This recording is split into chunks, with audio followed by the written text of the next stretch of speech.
Hello, I'm Allison, and welcome to another episode of Listen Now, Read Later, the podcast that leads you to your next favorite novel by reading you short stories.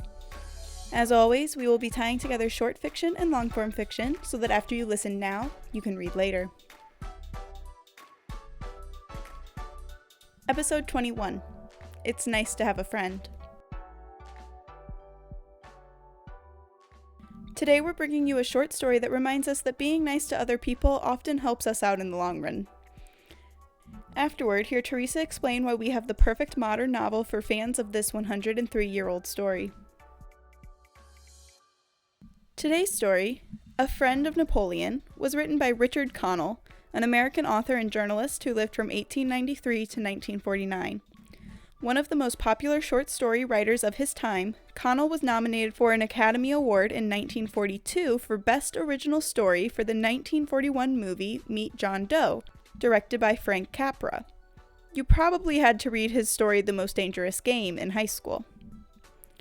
A Friend of Napoleon was originally published in the Saturday Evening Post on June 30th, 1923. We're reading it from the Library of Short Stories website. This story is in the public domain. We hope you enjoy.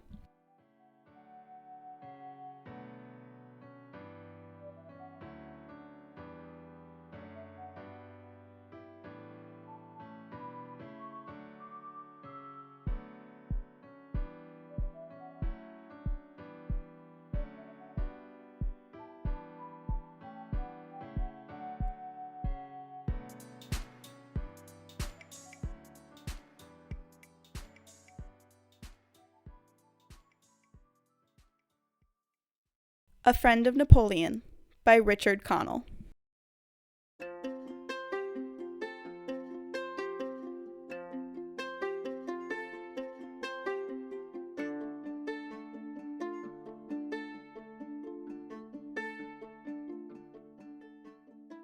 All Paris held no happier man than Papa Chabot. He loved his work, that was why. Other men might say, did say in fact, that for no amount of money they would take his job. No, not for 10,000 francs in a single night. It would turn their hair white and give them permanent goose flush, they averred.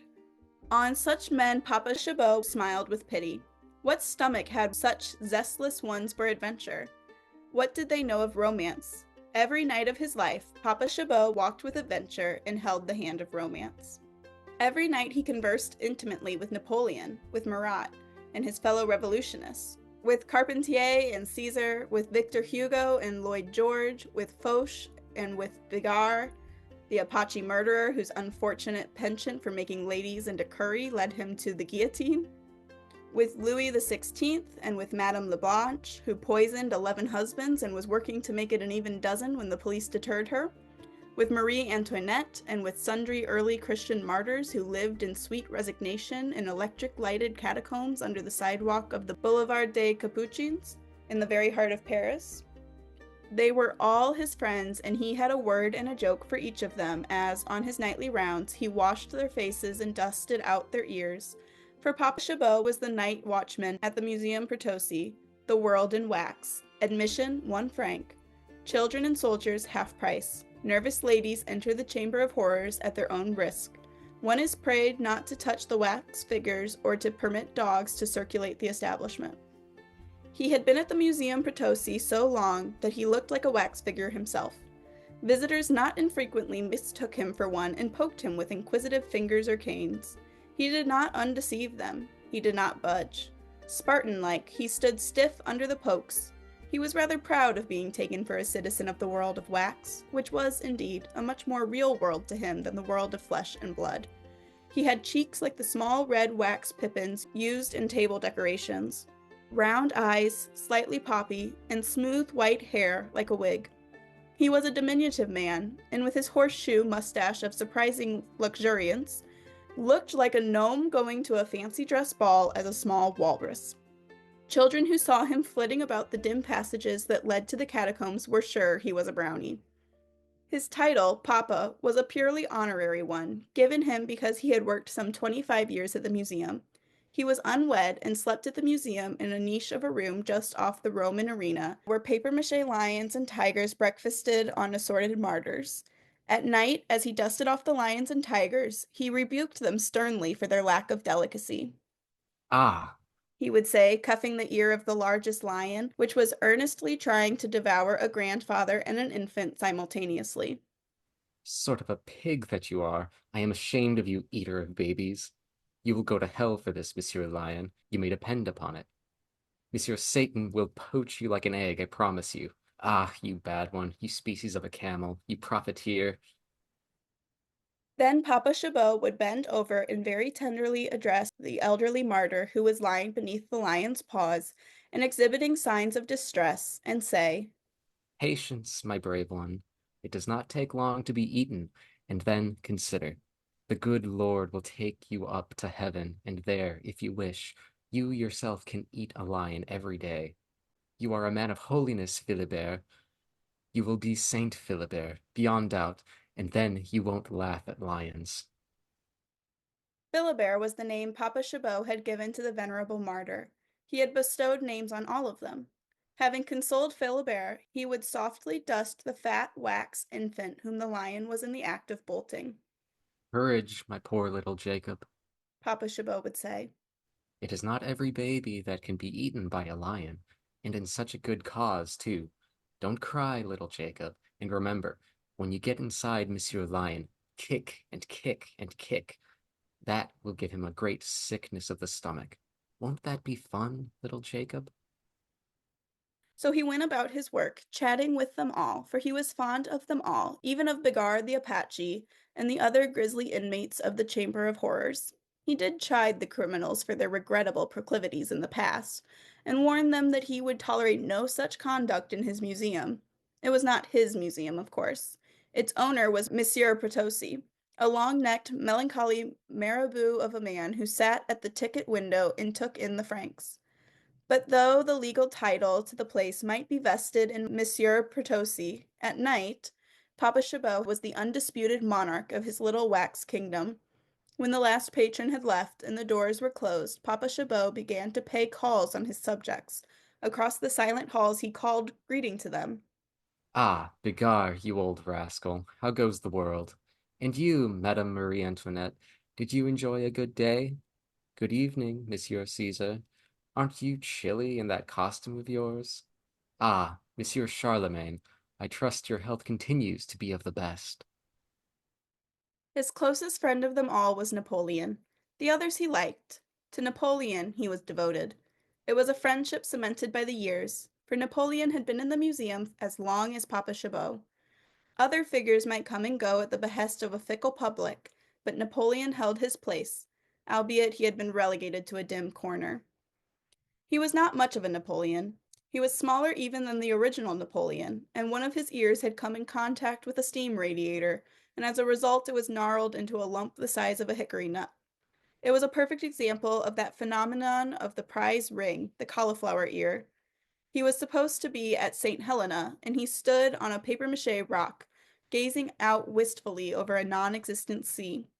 One hand was thrust into the bosom of his long-tailed coat, the other hung at his side. Skin-tight breeches, once white but white no longer, fitted snugly over his plump bump of waxen abdomen. A Napoleonic hat, frayed by years of conscientious brushing by Papa Chabot, was perched above a pensive waxen brow. Papa Chabot had been attracted to Napoleon from the first. There was something so forlorn about him. Papa Chabot had been forlorn too in his first days at the museum. He had come from Boulogne in the south of France to seek his fortune as a grower of asparagus in Paris. He was a simple man of scant schooling, and he had fancied that there were asparagus beds along the Paris boulevards. There were none. So necessity and chance brought him to the Museum Potosi to earn his bread and wine, and romance and his friendship for Napoleon kept him there. The first day Papa Chabot worked at the museum, Monsieur Potosi took him round to tell him about the figures. This, Said the proprietor, is Toulon, the Strangler. This is Mademoiselle Merlet, who shot the Russian Duke. And this is Charlotte Corday, who stabbed Maret in the bathtub. That gory gentleman is Maret. Then they had come to Napoleon. Monsieur Potosi was passing him by. And who is this sad-looking gentleman? asked Papa Chabot. Name of a name! Do you not know? But no, monsieur. But that is Napoleon himself. That night, his first in the museum, Papa Chabot went round and said to Napoleon, Monsieur, I do not know with what crimes you are charged, but I, for one, refuse to think you are guilty of them. So began their friendship. Thereafter, he dusted Napoleon with especial care and made him his confidant. One night, in his 25th year at the museum, Papa Chabot said to Napoleon, You observed those two lovers who were in here tonight, did you not, my good Napoleon? They thought it was too dark in this corner for us to see, didn't they? But we saw him take her hand and whisper to her. Did she blush? You were near enough to see. She is pretty, isn't she, with her bright, dark eyes? She is not a French girl.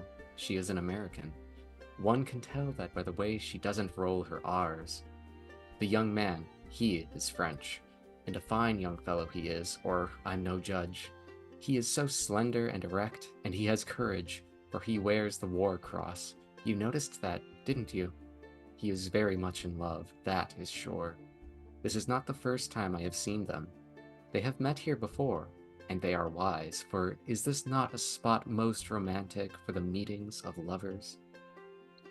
Papa Chabot flicked a speck of dust from Napoleon's good ear. Ah, He exclaimed. It must be a thing most delicious to be young and in love. Were you ever in love, Napoleon? No? Ah, what a pity. I know, for I, too, have had no luck in love. Ladies prefer the big, strong men, don't they? Well, we must help these two young people, Napoleon. We must see that they have the joy we missed. So do not let them know you are watching them if they come here tomorrow night. I will pretend I do not see.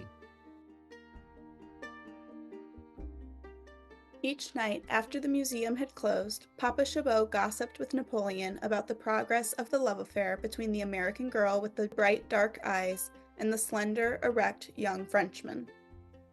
All is not going well. Papa Chabot reported one night, shaking his head. There are obstacles to their happiness. He has little money, for he is just beginning his career. I heard him tell her so tonight. And she has an aunt who has other plans for her. What a pity if fate should part them. But you know how unfair fate can be, don't you, Napoleon? If we only had some money, we might be able to help him. But I, myself, have no money. And I suppose you, too, were poor, since you look so sad. But attend. Tomorrow is a day most important for them. He had asked her if she will marry him, and she has said that she will tell him tomorrow night at 9 in this very place. I heard them arrange it all. If she does not come, it will mean no. I think we shall see two very happy ones here tomorrow night, eh, Napoleon? The next night, when the last patron had gone and Papa Chabot had locked the outer door, he came to Napoleon, and tears were in his eyes. You saw, my friend? Broke out Papa Chabot. You observed? You saw his face and how pale it grew? You saw his eyes and how they held 1,000 agonies? He waited until I had to tell him 3 times that the museum was closing.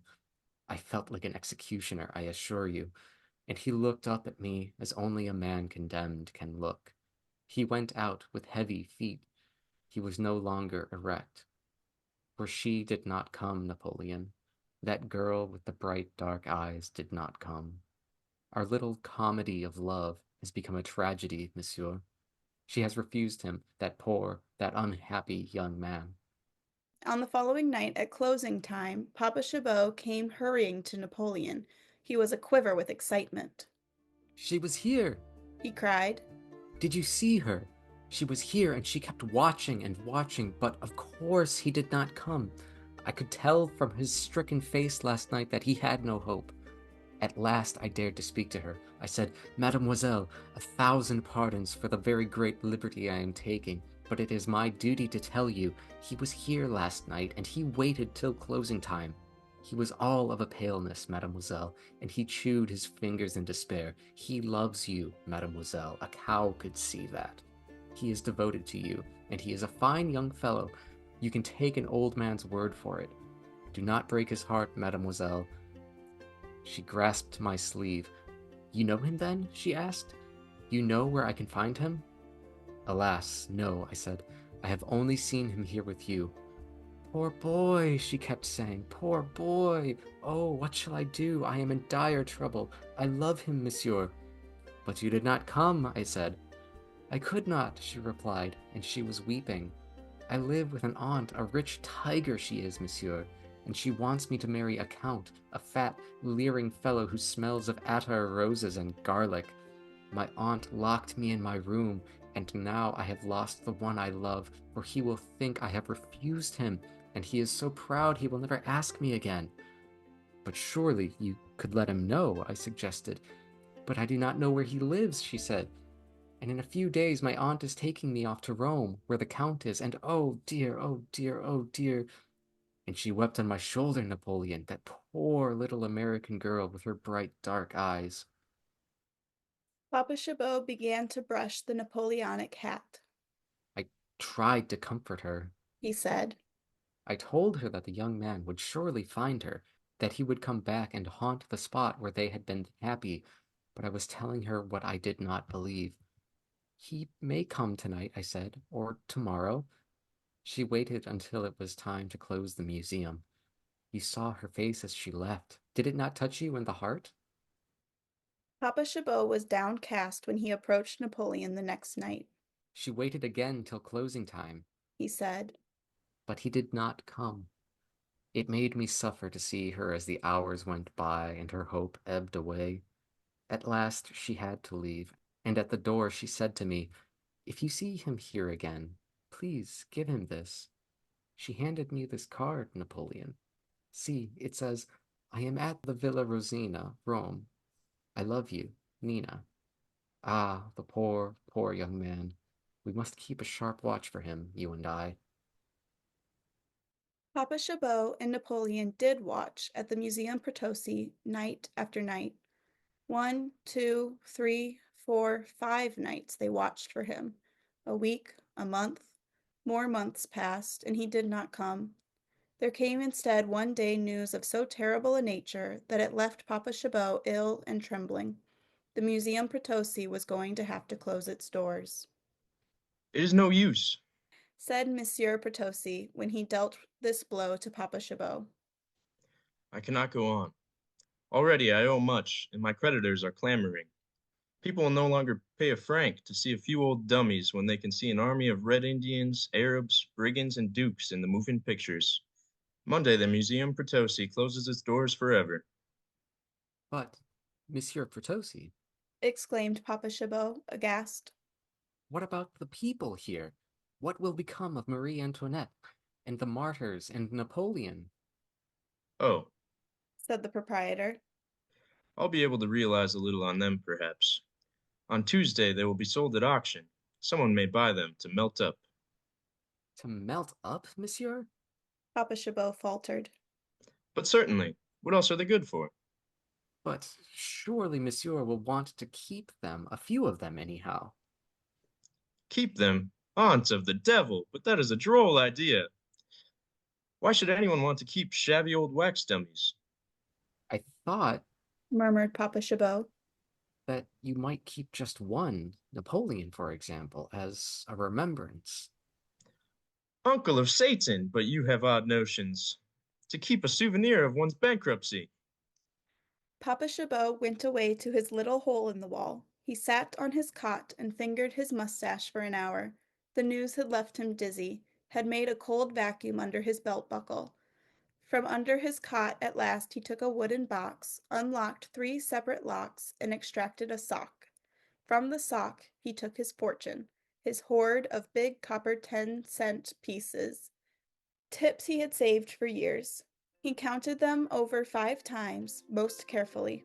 But no matter how he counted them, he could not make the total come to more than 221 francs. That night he did not tell Napoleon the news. He did not tell any of them. Indeed, he acted even more cheerful than usual as he went from one figure to another. He complimented Madame Leblanche, the lady of the poisoned spouses, on how well she was looking. He even had a kindly word to say to the lion that was eating the two martyrs. After all, Monsieur Lion, He said, I suppose it is as proper for you to eat martyrs as it is for me to eat bananas. Probably bananas do not enjoy being eaten any more than martyrs do. In the past, I have said harsh things to you, Monsieur Lion. I am sorry I said them now. After all, it is hardly your fault that you eat people. You were born with an appetite for martyrs, just as I was born poor. and he gently tweaked the lion's papier-mâché ear. When he came to Napoleon, Papa Chabot brushed him with unusual care and thoroughness. With a moistened cloth, he polished the imperial nose, and he took pains to be gentle with the cauliflower ear. He told Napoleon the latest joke he had heard at the cabman's cafe, where he ate his breakfast of onion soup, and as the joke was mildly improper, nudged Napoleon in the ribs and winked at him. We are men of the world, eh, old friend? Said Papa Chabot. We are philosophers, is that not so? We take what life sends us, and sometimes it sends hardnesses. He wanted to talk more with Napoleon, but somehow he couldn't. Abruptly, in the midst of a joke, Papa Chabot broke off and hurried down into the depths of the Chamber of Horrors, and stood there for a very long time, staring at an unfortunate native of Siam being trodden on by an elephant. It was not until the morning of the auction sale that Papa Chabot told Napoleon. Then, while the crowd was gathering, he slipped up to Napoleon in his corner and laid his hand on Napoleon's arm. One of the hardnesses of life has come to us, old friend. He said, They are going to try to take you away, but courage. Papa Chabot does not desert his friends. Listen. and Papa Chabot patted his pocket, which gave forth a jingling sound. The bidding began. Close to the auctioneer's desk stood a man, a wizened, rodent-eyed man, with a diamond ring and dirty fingers. Papa Chabot's heart went down like an express elevator when he saw him, for he knew that the rodent-eyed man was Mogen, the junk king of Paris. The auctioneer, in a voice slightly encumbered by adenoids, began to sell the various items in a hurried, perfunctory manner. Item 3 is Julius Caesar, toga and sandals thrown in. How much am I offered? 150 francs? Dirt cheap for a Roman emperor, that is. Who will make it 200? Thank you, Monsieur Mogen. The noblest Roman of them all is going at 200 francs. Are you all through at 200? Going, gone. Julius Caesar is sold to Monsieur Mogen. Papa Chabot patted Caesar's back sympathetically. You are worth more, my good Julius. He said in a whisper. Goodbye. He was encouraged. If a comparatively new Caesar brought only 200, surely an old Napoleon would bring no more. The sale progressed rapidly. Monsieur Mogen bought the entire Chamber of Horrors. He bought Marie Antoinette and the Martyrs and Lions. Papa Chabot, standing near Napoleon, withstood the strain of waiting by chewing his mustache. The sale was very nearly over, and Monsieur Mogen had bought every item when, with a yawn, the auctioneer droned. Now, ladies and gentlemen, we come to item 573, a collection of odds and ends, mostly damaged goods, to be sold in one lot. The lot includes one stuffed owl that seems to have molted a bit, one Spanish shawl torn, the head of an Apache who has been guillotined, body missing, a small wax camel, no humps, and an old wax figure of Napoleon with one ear damaged. What am I offered for the lot? Papa Chabot's heart stood still. He laid a reassuring hand on Napoleon's shoulder. Fool. He whispered in Napoleon's good ear. To put you in the same class as a camel, no humps, and an owl. But never mind, it is lucky for us, perhaps. How much for this assortment? Asked the auctioneer. 100 francs. Said Mogen, the junk king. 150. Said Papa Chabot, trying to be calm. He had never spent so vast a sum all at once in his life. Mogen fingered the material in Napoleon's coat. 200. said the Junk King. Are you all through at 200? Queried the auctioneer. 221. Called Papa Chabot. His voice was a husky squeak. Mojan from his rodent eyes glared at Papa Chabot with annoyance and contempt. He raised his dirtiest finger, the one with the diamond ring on it, toward the auctioneer. Monsieur Mojan bids 225. Droned the auctioneer. Do I hear 250? Papa Chabot hated the world. The auctioneer cast a look in his direction. 225 is bid. The auctioneer repeated. Are you all through at 225? Going, sold to Monsieur Mojan for 225 francs. Stunned, Papa Chabot heard Mojan casually say, I'll send round my cots for this stuff in the morning. "This stuff!" Dully, and with an aching breast, Papa Chabot went to his room down by the Roman arena. He packed his few clothes into a box. Last of all, he slowly took from his cap the brass badge he had worn for so many years. It bore the words, Chief Watchman. He had been proud of that title, even if it was slightly inaccurate. He had been not only the chief, but the only watchman. But now he was nothing. It was hours before he summoned up the energy to take his box round to the room he had rented high up under the roof of a tenement in a nearby alley. He knew he should start to look for another job at once, but he could not force himself to do so that day. Instead, he stole back to the deserted museum and sat down on a bench by the side of Napoleon. Silently, he sat there all night, but he did not sleep. He was thinking, and the thought that kept pecking at his brain was to him a shocking one. At last, as day began to edge its pale way through the dusty windows of the museum, Papa Chabot stood up with the air of a man who has been through a mental struggle and has made up his mind. Napoleon, He said, we have been friends for a quarter of a century, and now we are to be separated because a stranger had 4 francs more than I had. That may be lawful, my old friend, but it is not justice.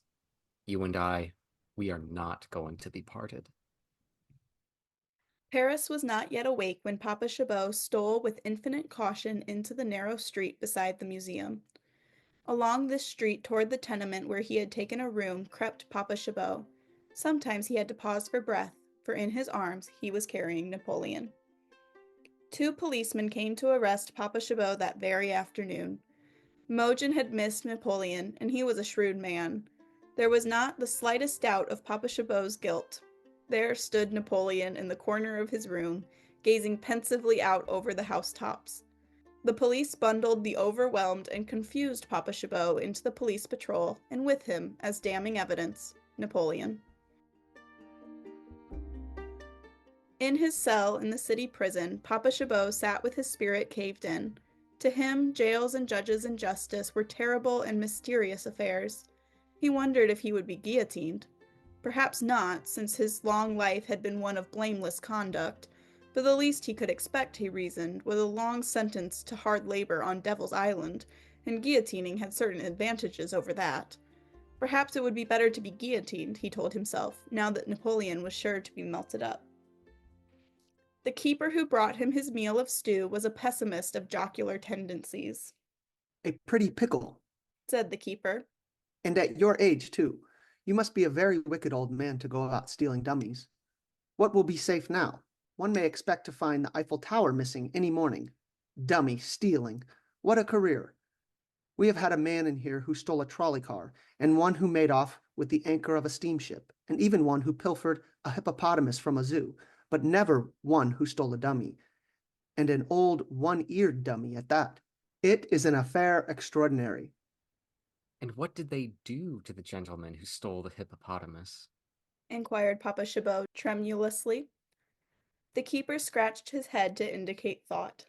I think, He said, that they boiled him alive. Either that or they transported him for life to Morocco. I don't recall exactly. Papa Chabot's brow grew damp. It was a trial most comical, I can assure you. Went on the keeper. The judges were Messieurs Bertouf, Goblin, and Perros. Very amusing fellows, all three of them. They had fun with the prisoner. How I laughed. Judge Bertouf said, in sentencing him, "We must be severe with you, pilferer of hippopotamuses. We must make of you an example. This business of hippopotamus pilfering is getting all too common in Paris. They are witty fellows, those judges." Papa Chabot grew a shade paler. The terrible trio? He asked. "The terrible trio," replied the keeper cheerfully. Will they be my judges?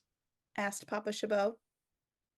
"Most assuredly," promised the keeper, and strolled away humming happily and rattling his big keys. Papa Chabot knew then that there was no hope for him. Even into the Museum Potosi, the reputation of those three judges had penetrated, and it was a sinister reputation indeed. They were three ancient, grim men who had fairly earned their title, the Terrible Trio, by the severity of their sentences. Evildoers blanched at their names, and this was a matter of pride to them. Shortly, the keeper came back. He was grinning. "You have the devil's own luck, old-timer," he said to Papa Chabot. "First, you have to be tried by the terrible trio, and then you get assigned to you as lawyer none other than Monsieur Georges Dufayel." And this Monsieur Dufayel, is he then not a good lawyer? Questioned Papa Chabot miserably. The keeper snickered. "He has not won a case for months," he answered, as if it were the most amusing thing imaginable. "It is really better than a circus to hear him muddling up his client's affairs in court. His mind is not on the case at all. Heavens knows where it is. When he rises to plead before the judges, he has no fire, no passion. He mumbles and stutters. It is a saying about the courts that one is as good as convicted who has the ill luck to draw Monsieur Georges Dufayel as his advocate. Still, if one is too poor to pay for a lawyer, one must take what he can get. That's philosophy, eh, old-timer?" Papa Chabot groaned. "Oh, wait till tomorrow. Said the keeper gaily. Then you'll have a real reason to groan." But surely I can see this Monsieur Dufayel. "Oh, what's the use? You stole the dummy, didn't you? It will be there in court to appear against you. How entertaining. Witness for the prosecution, Monsieur Napoleon. You are plainly as guilty as Cain, old-timer, and the judges will boil your cabbage for you very quickly and neatly. I can promise you that. Well, see you tomorrow. Sleep well." Papa Chabot did not sleep well. He did not sleep at all, in fact, and when they marched him into the enclosure where sat the other nondescript offenders against the law, he was shaken and utterly wretched. He was overawed by the great courtroom and the thick atmosphere of seriousness that hung over it. He did pluck up enough courage to ask a guard. Where is my lawyer, Monsieur Dufayel? "Oh, he's late, as usual." replied the guard, and then, for he was a waggish fellow, he added, "If you're lucky, he won't come at all." Papa Chabot sank down on the prisoner's bench and raised his eyes to the tribunal opposite. His very marrow was chilled by the sight of the terrible trio. The chief judge, Bertouf, was a vast puff of a man who swelled out of his judicial chair like a poisonous fungus. His black robe was familiar with spilled brandy, and his dirty judicial bib was askew. His face was bibulous and brutal, and he had the wattles of a turkey gobbler. Judge Goblin, on his right, looked to have mummified. He was at least 100 years old, and had wrinkled parchment skin and red-rimmed eyes that glittered like the eyes of a cobra. Judge Peruse was one vast jungle of tangled grizzled whisker, from the midst of which projected a cockatoo's beak of a nose. He looked at Papa Chabot and licked his lips with a long pink tongue. Papa Chabot all but fainted. He felt no bigger than a bean, and less important. As for his judges, they seemed enormous monsters. The first case was called, a young swaggering fellow who had stolen an orange from a push cart. "Oh, Monsieur Thief, Rumbled Judge Bertouf with a scowl. you are jaunty now. Will you be so jaunty a year from today when you are released from prison? I rather think not. Next case." Papa Chabot's heart pumped with difficulty. A year for an orange, and he had stolen a man.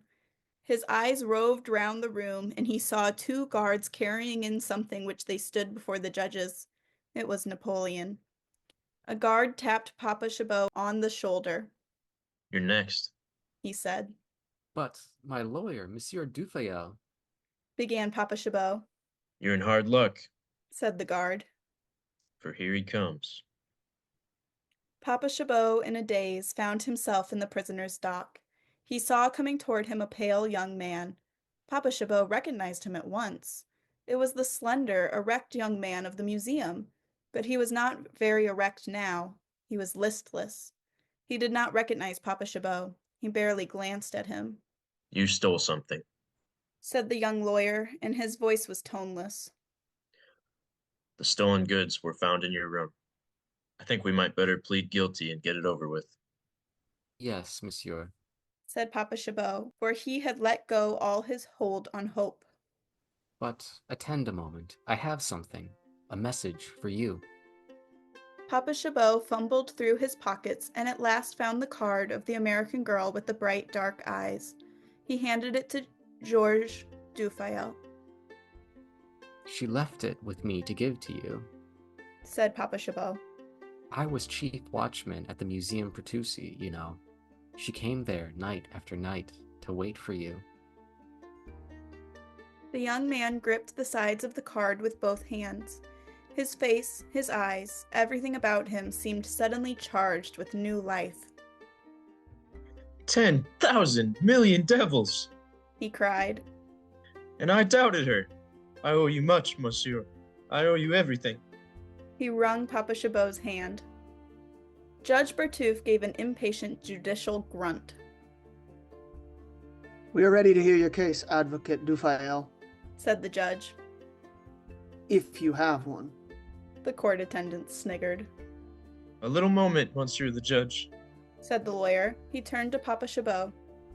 Quick, He shot out. tell me about the crime you are charged with. What did you steal? Him? Replied Papa Chabot, pointing. That dummy of Napoleon? Papa Chabot nodded. But why? Papa Chabot shrugged his shoulders. Monsieur could not understand. But you must tell me. Said the lawyer urgently. I must make a plea for you. These savages will be severe enough in any event, but I may be able to do something. Quick, why did you steal this Napoleon? I was his friend. Said Papa Chabot. The museum failed. They were going to sell Napoleon for junk, Monsieur Dufayel. He was my friend. I could not desert him. The eyes of the young advocate had caught fire. They were lit with a flash. He brought his fist down on the table. Enough! He cried. Then he rose in his place and addressed the court. His voice was low, vibrant, and passionate. The judges, in spite of themselves, leaned forward to listen to him. May it please the honorable judges of this court of France. He began. My client is guilty. Yes, I repeat in a voice of thunder, for all of France to hear, for the enemies of France to hear, for the whole wide world to hear, he is guilty. He did steal this figure of Napoleon, the lawful property of another. I do not deny it. This old man, Jerome Chabot, is guilty, and I, for one, am proud of his guilt. Judge Bertouf grunted. If your client is guilty, Advocate Dufayel, He said. that settles it. Despite your pride in his guilt, which is a peculiar notion, I confess, I'm going to sentence him to... But wait, Your Honor. Dufayel's voice was compelling. You must, you shall hear me. Before you pass sentence on this old man, let me ask you a question. Well, Are you a Frenchman, Judge Bertouf? but certainly. And you love France? Monsieur has not the effrontery to suggest otherwise. No, I was sure of it. That is why you will listen to me. I listen. I repeat then, Jerome Chabot is guilty. In the law's eyes, he is a criminal. But in the eyes of France, and those who love her, his guilt is a glorious guilt. His guilt is more honorable than innocence itself. The three judges looked at one another blankly.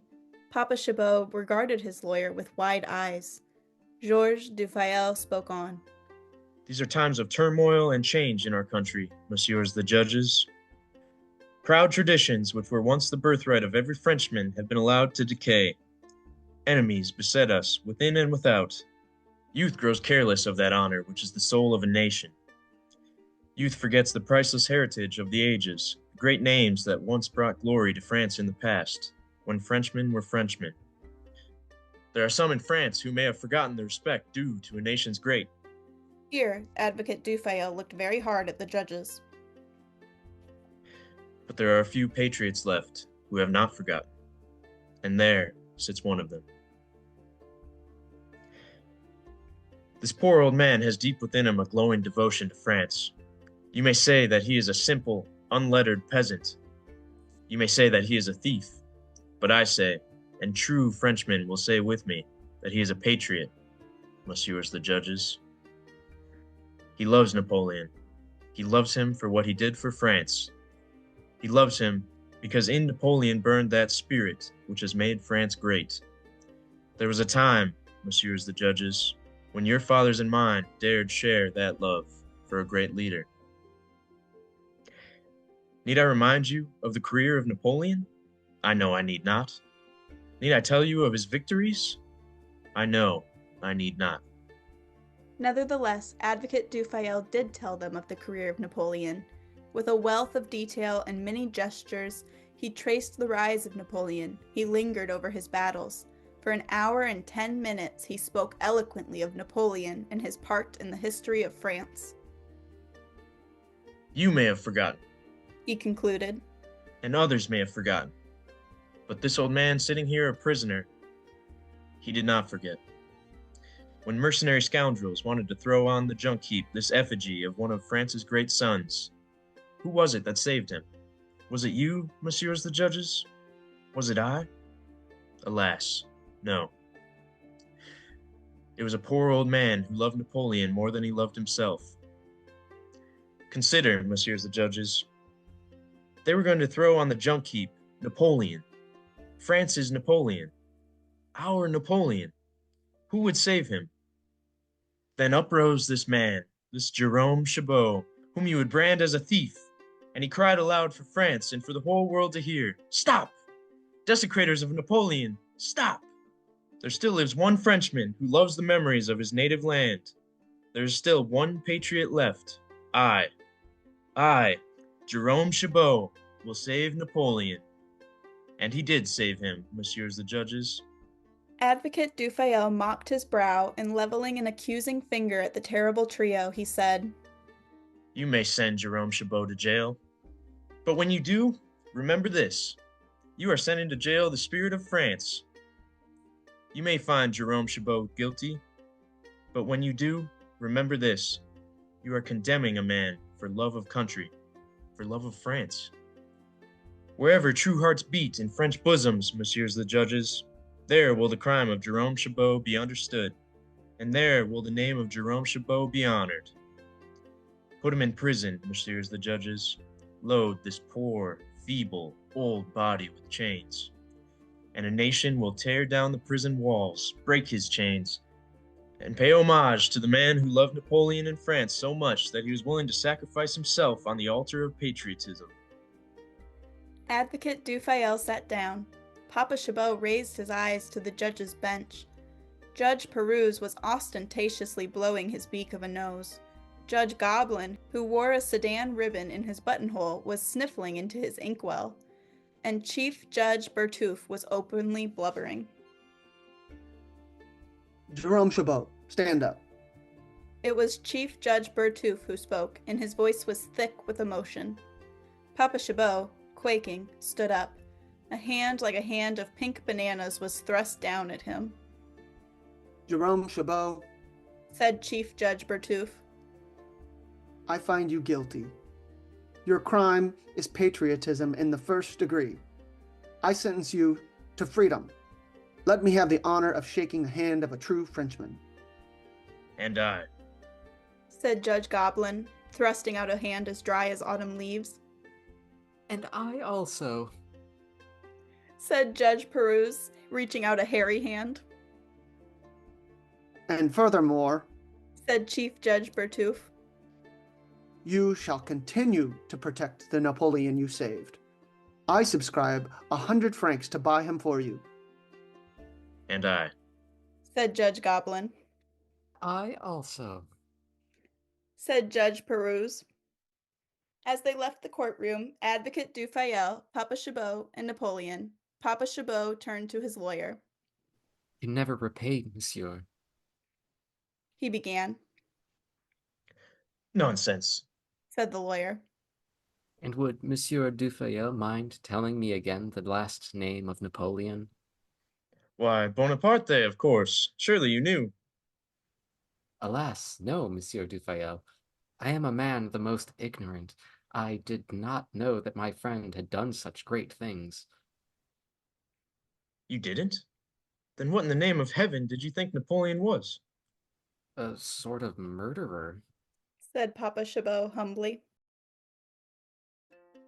Out beyond the walls of Paris, in a garden stands the villa of Georges Dufayel, who has become, everyone says, the most eloquent and successful young lawyer in the Paris courts. He lives there with his wife, who has bright, dark eyes.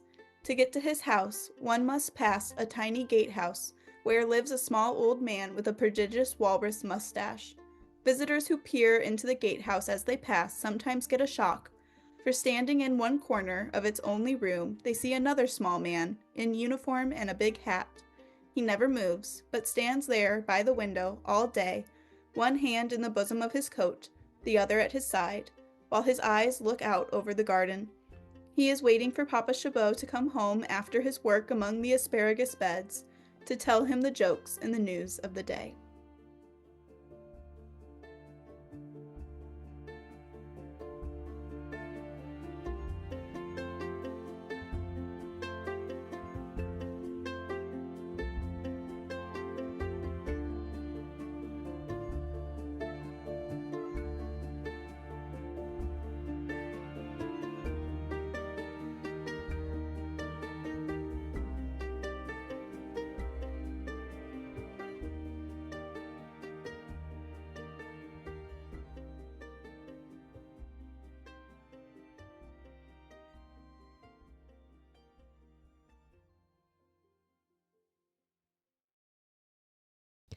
Now that you've listened, here's what to read later. Literature has many functions. It can show us the darkest parts of our world and call people to action. It can help us to delve into our own emotions and help us to grow. It can take us to places we will never be able to visit ourselves, but one of my favorite functions of literature is its ability to lift us up and help us see the bright spots in our world. When the chaos and hate in the world reach their loudest volumes, stories can remind us of the people who are always there for us. So if you admire a main character with a heart of gold, if you love to see how hard work pays off, if you appreciate an earned happy ending, and if you love to see a community gathered around kindness, then you have to read Front Desk by Kelly Yang. Mia and her family moved to the United States from China to find a better life, but so far the only jobs her parents have been able to find have been grueling with little pay. When they see an ad for a job managing a hotel that includes a free place to live, they think their luck may have just turned around. It's even just down the street from Disneyland.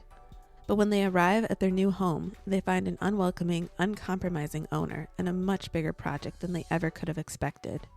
Still, Mia and her family work hard to turn the place around and even create a safe haven for other immigrants.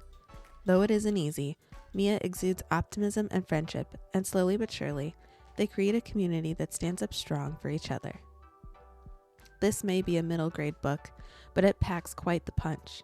The combination of a coming-of-age story with Mia and her family's unique perspective creates a captivating story. The book is loosely based on the author's own experiences, and that adds another level of authenticity to the excellent storytelling.